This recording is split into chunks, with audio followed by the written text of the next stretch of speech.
అలసత్వం వహించలేదు, ప్రజల క్షేమాన్నే కోరుకున్నాడు. ఆ తర్వాత ఇప్పటి వరకు కూడా అభివృద్ధి మీద కూడా కాన్సన్ట్రేట్ చేశాడు. సైమల్టేనియస్ గా ఈ రోజు వరకు కూడా మరి ఆయన ఇంకో మాట కూడా చాలా నిక్కచ్చిగా బహిరంగ సభల్లో చెప్తున్నాడు. నేను చేసిన పని, నేను చేసినటువంటి సేవ మీకు గనక నచ్చకపోతే నాకు నిర్దాక్షిణ్యంగా ఓటేయద్దు.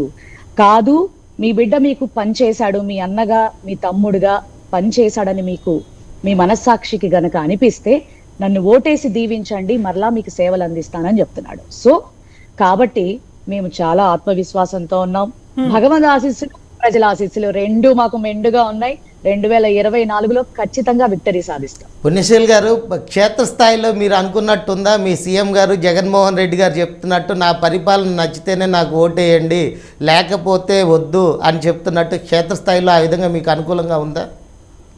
అబ్సల్యూట్లీ సార్, ఎందుకంటే నేను కార్పొరేటర్ ని కూడా కదా సార్, గడప గడపకి. కరెక్టర్ అండి, మీరు కార్పొరేటరే కాదని చెప్పట్లేదు.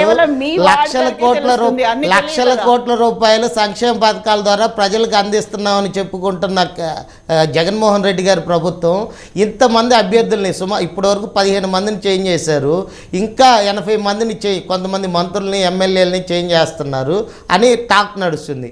మీకు అంత విజయం మీద నమ్మకం ఉంటే అంతమందిని మార్చాల్సిన అవసరం ఏంటి? అంటే మీ ఎమ్మెల్యేలు మీ మంత్రులు పనితీరు సరిగా లేదని మీకు ఏదో సర్వేల ద్వారానో ఇంకో ద్వారానో మీ కార్యకర్తల ద్వారా కావచ్చు, సర్వేల ద్వారా కావచ్చు వస్తేనే కదా మీరు మారుస్తుంది. ఒక్క మాట దీనికే నేను చెప్తున్నాను సార్, ఇంత అనుభవం ఉన్నటువంటి చంద్రబాబు నాయుడు గారు కావచ్చు, మరి వారికి సపోర్ట్ చేస్తున్నటువంటి జనసేన కావచ్చు, అబ్సల్యూట్లీ బీజేపీ వారు కావచ్చు, ఇప్పటికే ఎందుకంటే ఏ పార్టీకైనా ఇంటర్నల్ డిసైడింగ్ ఫ్యాక్టర్స్ అనేవి. బీజేపీ తెలుగుదేశం పార్టీ జనసేనకి సపోర్ట్ చేస్తుందా? అది రామ్ గారు చెప్పాలి. అది రామ్ గారు చెప్పాలండి. నాకు తెలియని మాటలు మాకు వ్యాఖ్యానించాల్సిన అవసరం లేదు. వారు సపోర్ట్ చేస్తున్నారో సపోర్ట్ చేయట్లేదో మాకైతే తెలియదు. నేను ఆ మాట నేను ప్రస్తావించదలుచుకోలేదు. ఏ పార్టీకైనా ఇంటర్నల్ డిసైడింగ్ ఫ్యాక్టర్స్ ఉంటాయి సార్, అది అధినేత చూసుకుంటారు ఖచ్చితంగా.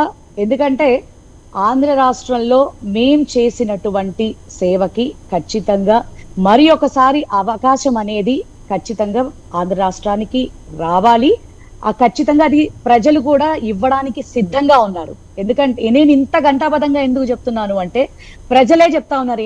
ఎన్నో మీడియాస్ లో చిన్న వాళ్ళు, ఎందుకంటే నాడు నేడు ద్వారా మీరు చూసుకుంటే ఈ రోజున కార్పొరేట్ స్కూల్స్ కి ధీటుగా మరి మా గవర్నమెంట్ స్కూల్స్ చాలా అత్యద్భుతంగా పనిచేస్తా ఉన్నాయి. రియాలిటీ అలా ఉందా అండి? అద్భుతంగా పనిచేస్తుంది అంటున్నారు, రియాలిటీ అలా ఉందా? రియాలిటీ అలా ఉంది సార్, కావాలంటే మా విజయవాడ రండి చూపిస్తా. మాది గుంటూరేనండి, మాకు తెలుసు అవన్నీ. విజయవాడ ఎక్కడికి వచ్చినంటే చూపించడం కాదు, దాని మీద ఒక స్టాటిస్టికల్ డేటా కావాలండి. ప్రజలకు వివరించి చెప్పాలి, పలానా స్కూల్స్ ఈ విధంగా మెరుగుపొందింది, ఫ్యాకల్టీస్ని ఈ విధంగా మెరుగుపొందించాము, ప్రోగ్రెస్ రిపోర్ట్ కావాలి. మనం చెప్పుకోవటం వలన మనల్ని మనం మోసం చేసుకోవటమే. నిజంగా గ్రౌండ్ లెవెల్ రియాలిటీ ఆ విధంగా ఉంటే అంతమందిని మంత్రుల్ని ఎమ్మెల్యేలని మార్చాల్సిన అవసరం లేదు. వాళ్ళ మీద ఉన్న ఇప్పుడు కొత్తగా మార్చటం వలన ఉపయోగం ఏంటి? వీళ్ళ మీద ఉన్న ఎఫెక్టు ఆల్రెడీ వాళ్ళు బాగలేదు, క్యాండిడేచర్ బాగలేదంటే పార్టీ బాగలేదని అర్థం.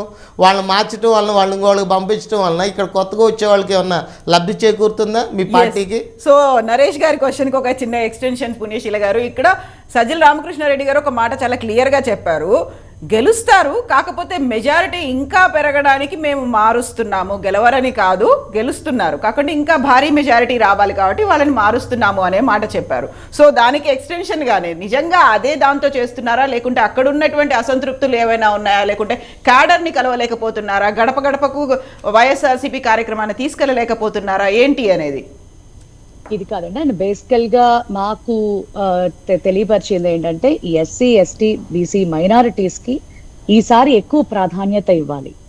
ఆ వర్గాల నుంచి ఖచ్చితంగా ప్రాతినిధ్యం వహించాలి, ఆ వర్గాలకి విలువనివ్వాలి, ఆ వర్గాల్ని ఫోకస్ చేయాలి అనేటటువంటి ఒక సామాజిక దృక్పథం అనేటటువంటి కాన్సెప్ట్ తోనే జగన్మోహన్ రెడ్డి గారు ఇప్పుడు ఇట్లాంటి చేంజెస్ అనేవి చేస్తున్నారు తప్ప అఫ్ కోర్స్ మీ విశ్లేషకు గారు చెప్పినంత లోతుగా అయితే జరుగుతోందని అయితే నేను అనుకోవట్లేదు. మరి ఆ వర్గ ప్రజలు యాక్సెప్ట్ చేస్తున్నారా? నాయకులు యాక్సెప్ట్ చేయటం వేరు, ప్రజలు యాక్సెప్ట్ చేయటం వేరు. నిజంగా మీరు ప్రజలు అనుకున్నంత 100% స్థాయిలో జగన్మోహన్ రెడ్డి గారి దగ్గరే ఉన్నారు SC sir. ST BC minority వర్గాల్ని అన్ని విధాలుగా అభివృద్ధి పదంలో తీసుకొని వెళ్ళటం కోసం మీ ప్రభుత్వం కృషి చేస్తుందా? చేసింది అనడానికి స్టాటిస్టికల్ డేటా ఏమైనా ఉందా?